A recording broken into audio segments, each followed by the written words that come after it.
Hello students, in this video we will discuss colligative properties of solution. So colligative properties are those properties which depend on the number of solute particles but not upon their nature are called colligative properties of solution. तो solution की वो properties जो solute के number of particles पर depend करती है क्या कहलाती है colligative properties. ये properties सॉल्यूट के नेचर पर डिपेंड नहीं करती है, मीन्स ये ओनली अमाउंट ऑफ सॉल्यूट पर ही डिपेंड करती हैं. कितने मॉलिक्यूल्स, कितने आयंस और कितने मोल्स डिजोल्व हैं सॉल्यूशन में, ये उन पर डिपेंड करती है. अगर हम कोलिगेटिव प्रॉपर्टीज़ की बात करें तो बेसिकली 4 टाइप्स की होती हैं: relative lowering of vapour pressure, elevation of boiling point, depression of freezing point and osmotic pressure. तो firstly we will discuss colligative property relating lowering of vapour pressure. अब ये जो प्रॉपर्टी है ये ऑलरेडी हम कर चुके हैं under routes law for solution of solid in liquid. तो हमें पता है जब हम नॉन वोलेटाइल सॉल्यूट को डिसॉल्व करते हैं सॉल्वेंट में तो वेपर प्रेशर ऑफ सॉल्यूशन क्या हो जाता है, डिक्रीज हो जाता है एज कंपेयर टू सॉल्वेंट. तो वहीं से हमारे पास इक्वेशन आई थी, ऑलरेडी हम कर चुके हैं in previous video. P naught minus P S upon P note, ये हमारा रिलेटिव लॉवरिंग वेपर प्रेशर है जो किस पर डिपेंड करता है, number of moles of solute पर. तो यहाँ पर जो मोल फ्रैक्शन है ये किसका है, सॉल्यूट का. अब हमें पता है मोल्स फ्रैक्शन क्या हो जाएगा हमारा, number of moles of solute upon total number of moles. तो अगर हम किसी डाइल्यूट सॉल्यूशन के लिए बात करें, वेरी डाइल्यूट सॉल्यूशन के लिए बात करें, तो वहाँ पर जो N2 की वैल्यू होती है it is very less than N1. तो यहाँ पर N2 हमारा क्या हो जाएगा, नेगलेक्ट हो जाएगा. तो ये टर्म हमारी बन जाएगी N2 अपॉन N1. तो W2 ग्राम सपोज सॉल्यूट आपका डिजोल्व है W1 ग्राम इन सॉल्वेंट, तो वहाँ पर जो N2 है हमारा मोल्स, ये क्या हो जाएगा, mass upon molar mass as we all know. तो ये हो जाएगा W2 अपॉन M2. इसी तरह N1 हो जाएगा हमारा W1 अपॉन M1. तो ये जो हमारा पूरा टर्म है इसको जब हम रीअरेंज करेंगे तो फाइनली हमारे पास जो फॉर्मूला आएगा that is P naught minus P S upon P naught is equal to W2 into M1 upon W1 into M2. तो ये हमारा फॉर्मूला आ जाएगा रिलेटिव लॉवरिंग वेपर प्रेशर का. बहुत इंपॉर्टेंट है, न्यूमेरिकल इस पर काफ़ी आते हैं. तो अगर हम इन टर्म्स की बात करें तो पी नोट है हमारा vapour pressure of pure solvent, P S है हमारा vapour pressure of solution, W2 है हमारा मास ऑफ सॉल्यूट, W1 है हमारा मास ऑफ सॉल्वेंट. इसी तरह हमारा जो M2 है that is molecular mass of solute और M1 हमारा क्या है, मोलिकुलर मास ऑफ सॉल्वेंट. तो इसे अच्छे से करना है, याद रखना है इसको. हमारा जो नेक्स्ट टॉपिक है that is elevation of boiling point, means boiling point का इंक्रीज हो जाना.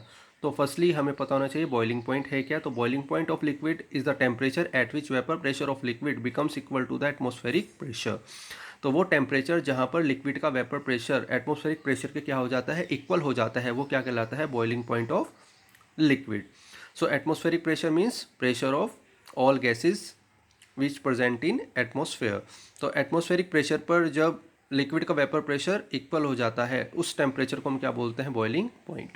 अब हमें पता है अगर हम सॉल्यूशन की बात करें which contain non volatile solute, तो वहाँ पर जो वेपर प्रेशर ऑफ सॉल्यूशन होता है वो क्या हो जाता है, कम हो जाता है एज कम्पेयर टू सॉल्वेंट. ये हम ऑलरेडी पढ़ चुके हैं, क्योंकि हमें पता है नॉन वोलेटाइल सॉल्यूट जो होता है वो स्पेस ऑक्यूपाई कर लेता है सॉल्यूशन में, तो वेपर वो बनने नहीं देता सॉल्यूशन के. तो यहाँ पर सॉल्यूशन को बॉयल करने के लिए हमें क्या करना पड़ेगा, टेम्परेचर को इंक्रीज करना पड़ता है. देयरफॉर जो बॉइलिंग पॉइंट ऑफ सॉल्यूशन होता है वो क्या हो जाता है, ग्रेटर देन प्योर सॉल्वेंट से. तो हमें पता है वेपर प्रेशर ऑफ सॉल्यूशन क्या हो जाता है, कम हो जाता है vapour pressure of pure solvent से. तो नाउ अब हम इसको एक ग्राफ के थ्रू समझने की कोशिश करेंगे. तो हमने ग्राफ प्लॉट किया है, ये वेपर प्रेशर है, यहाँ पर हमारा टेम्परेचर है. ये सॉल्वेंट के लिए हम ग्राफ प्लॉट कर रहे हैं सबसे पहले. तो हमें पता है जैसे जैसे टेम्परेचर हमारा इंक्रीज होगा सॉल्वेंट का वेपर प्रेशर इंक्रीज होता जाएगा और यहाँ इस पॉइंट पर ये किसके इक्वल हो जाएगा, एटमॉस्फेरिक प्रेशर के. तो ये वो टेम्परेचर है जहाँ पर जो सॉल्वेंट का वेपर प्रेशर है ये एटमॉस्फेरिक प्रेशर क्या हो रहा है, इक्वल. तो ये जो टेम्परेचर है टी नोट बी, ये क्या हो गया हमारा बॉइलिंग पॉइंट ऑफ सॉल्वेंट. ठीक. अगर हम सॉल्यूशन के लिए बात करें तो सॉल्यूशन का वेपर प्रेशर हमें पता है सॉल्वेंट से कम ही रहना है, तो इसका ग्राफ इसलिए हमेशा नीचे ही रहेगा सॉल्वेंट से. तो हम सॉल्यूशन को जैसे जैसे हीट करते जाएंगे, टेम्परेचर बढ़ाते जाएंगे, तो सॉल्यूशन का वेपर प्रेशर भी बढ़ता जाएगा. फाइनली ये इस पॉइंट पर एटमॉस्फेरिक प्रेशर क्या हो जाएगा, इक्वल. तो ये वो टेम्परेचर है जहाँ पर हमारा सॉल्यूशन बॉयल होना शुरू हो जाता है. तो ये बॉइलिंग पॉइंट हो जाएगा सॉल्यूशन का, इसको हम बोलेंगे टीबी. हमें पता है टेम्परेचर इधर इंक्रीज कर रहा है तो सॉल्यूशन का जो है बॉइलिंग पॉइंट वो सॉल्वेंट के बॉइलिंग पॉइंट से ज़्यादा रहेगा. तो यहाँ पर इन दोनों का जो डिफरेंस है बॉइलिंग पॉइंट ऑफ सॉल्यूशन और बॉइलिंग पॉइंट ऑफ सॉल्वेंट, इसी को हम क्या बोलते हैं, डेल्टा टीबी, और इसे हम बोलते हैं elevation in boiling point. Experimentally it is found that delta TB is directly proportional to molality. तो number of moles of solute क्योंकि डिजोल्व है तो यहाँ पर मोलैलिटी टर्म यूज़ हो जाएगी। अगर हम यहाँ प्रोपोर्शनल साइन को हटाएं तो इस पर यहाँ पर हमारे पास क्या इंट्रोड्यूस हो जाता है Kb। ये Kb क्या है, मोलर एलिवेशन कांस्टेंट और इब्लिस्कोपिक कांस्टेंट भी हम इसे बोलते हैं। अगर m यहाँ पर 1 हो जाए तो डेल्टा टी भी इक्वल हो जाएगा Kb के। तो Kb को हम डिफाइन कर सकते हैं that molar elevation constant is elevation in boiling point when the molality of solution is 1। ठीक है, तो जब 1 हो जाएगी मोलैलिटी तो वहाँ पर हमारा Kb किसके इक्वल हो जाएगा, Tb के। यूनिट की अगर हम बात करें Kb की तो Kb की यूनिट होती है केल्विन किलोग्राम पर मोल। तो सिंपल है, डेल्टा Tb अपॉन m हो जाएगा। तो Tb क्या हो जाएगा हमारा, टेम्परेचर केल्विन में आएगा और मोलैलिटी के लिए हमें पता है मोल पर kg होता है, तो वहाँ से हमारे पास ये यूनिट आ जाएगी। अब हमें पता है मोलैलिटी क्या होता है, number of moles of solute dissolve in kilogram solvent. तो यहाँ पर उसको फर्दर हम इस वैल्यू को, मोलैलिटी की वैल्यू को सब्सटीट्यूट करेंगे इस इक्वेशन में। तो डेल्टा Tb हो जाएगा Kb into W2 into 1000 upon M2 into W1। ये हमारा आ गया expression for elevation in boiling point. और यहीं सर हम M2 को भी कैलकुलेट कर सकते हैं, बस M2 को यहाँ रखना है और डेल्टा Tb यहाँ पर आ जाएगा। ये फॉर्मूले हमें अच्छे से याद रखने हैं, इनके बेसिस पे न्यूमेरिकल्स आते हैं। हमारा नेक्स्ट टॉपिक है डिप्रेशन इन फ्रीजिंग पॉइंट। तो सिंपली ये बात समझने की है कि अगर हम वेपर प्रेशर ऑफ सॉल्यूशन की बात करें तो हमेशा कम ही रहता है एज प्योर सॉल्वेंट। तो अगर हम बात करें बॉइलिंग पॉइंट की सॉल्यूशन की तो वो हमेशा ज़्यादा होता है प्योर सॉल्वेंट से, और फ्रीजिंग पॉइंट की बात करें तो ये हमेशा कम रहता है प्योर सॉल्वेंट से। तो सबसे पहले हमें पता होना चाहिए फ्रीजिंग पॉइंट होता क्या है। So it is a temperature at which the vapour pressure of liquid state become equal to vapour pressure of solid state of any substance. तो ये वो टेम्परेचर होता है जहाँ पर किसी भी सब्सटेंस के लिक्विड स्टेट का वेपर प्रेशर उसके सॉलिड स्टेट के वेपर प्रेशर के क्या हो जाता है, इक्वल हो जाता है। उसे हम बोलते हैं फ्रीजिंग पॉइंट।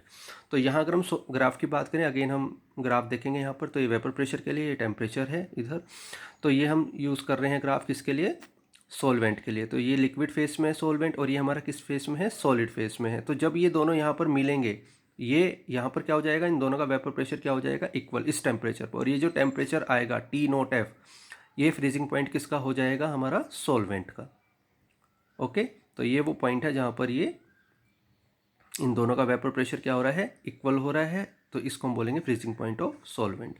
सॉल्यूशन है, वेपर प्रेशर हमेशा पता ही है कम ही रहना है, नीचे रहना है इसका। ग्राफ अगर हम देखें सॉल्वेंट से तो ये हमारा लिक्विड फेस में तो सॉलिड फेस में यहाँ पर आकर कन्वर्ट हो जाएगा, और ये टेम्परेचर जो हो जाएगा ये हो जाएगा फ्रीजिंग पॉइंट ऑफ सॉल्यूशन। इसको हम बोलेंगे TF। तो हमें पता है, देखो सॉल्यूशन का जो टेम्परेचर है क्या हो रहा है, डिक्रीज हो रहा है। फाइन, इसलिए हम बोलते हैं कि जो फ्रीजिंग पॉइंट ऑफ सॉल्यूशन है ये लेस देन होता है freezing point of pure solvent. तो डिफरेंस की बात करें तो डेल्टा TF हो जाएगा T0F minus TF, freezing point of solvent minus freezing point of solution. इसे हम बोलते हैं depression in freezing point. Okay, तो अगेन एक्सपेरिमेंटली हम देखेंगे डेल्टा TF डायरेक्टली प्रोपोर्शनल होता है मोलैलिटी के, just like elevation in boiling point. तो वहाँ पर हम Kb यूज़ करते हैं एज अ कॉन्स्टेंट। यहाँ पर जो कॉन्स्टेंट आएगा वो आएगा हमारा KF यहाँ पर क्या है, मोलर डिप्रेशन कॉन्स्टेंट। इसको हम क्रायोस्कोपिक कॉन्स्टेंट भी बोलते हैं। यूनिट सेम रहेगी जस्ट लाइक Kb। ठीक है, तो सिंपली यहाँ मोलैलिटी के लिए हम जो टर्म होती है उसको हम पुट करेंगे और हमारे पास डेल्टा TF क्या आ जाएगा, KF into W2 into 1000 upon M2 into W1। ये हमारा किसके लिए आ गया, डिप्रेशन इन फ्रीजिंग पॉइंट के लिए फॉर्मूला आ गया है। यहीं से हम M2 भी कैलकुलेट कर सकते हैं। बस जहाँ पर Kb है वहाँ पर हमने क्या यूज़ किया है, KF, और जहाँ डेल्टा TB है वहाँ हमने क्या यूज़ किया है, डेल्टा TF। ठीक है, अब दो फॉर्मूले हमें और अच्छे से करने हैं, ये कंपटीशंस में कई बार आ जाते हैं। Relation between Kb and KF with enthalpy of vaporisation and enthalpy of fusion. देखिए Kb और जो KF होता है ये सॉल्वेंट पर डिपेंड करता है। तो यहाँ पर हम एक रिलेशन स्टडी कर रहे हैं। Kb इक्वल टू होता है R into M1 into T0B square upon 1000 into delta H vaporisation. KF equal to R into M1 into T0F square upon 1000 into delta H fusion. तो यहाँ पर R क्या है, R है हमारा गैस कांस्टेंट, इसकी वैल्यू कैलोरी में और जूल में गिवन है। तो जूल में हो जाती है इसकी 8.314 जूल पर केल्विन पर मोल। कैलोरी में अगर लेंगे तो ये हो जाएगा 2 कैलोरी पर डिग्री पर मोल। M1 यहाँ पर क्या है, हमारा मोलिकुलर मास ऑफ सॉल्वेंट।